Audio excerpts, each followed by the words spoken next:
పరుడై ఈశ్వరుడై మహామహిముడై ప్రాదుర్భవస్థాన సంహరణ క్రీడనుడై త్రిశక్తియుతుడై అంతర్గత జ్యోతియై పరమేష్ఠి ప్రముఖామరాధిపులకున్ ప్రాపింపరాకుండు దుస్తర మార్గంబున తేజరిల్లు హరికిన్ తత్వార్థినై మృక్యదన్. ఆ ఉత్తర కుమారుడైన పరీక్షిత్తు మాటలకు శుకమహర్షి నివ్వెరపడకపోగా మంచిగా తెలియచెప్పాలని ఉబలాటపడ్డాడు.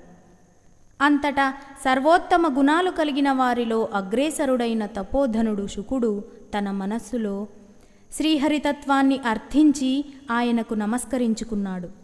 ఆ శ్రీహరి పరమాత్ముడు, పరమేశ్వరుడు, అనంత మహిమాత్ముడు, సృష్టి స్థితి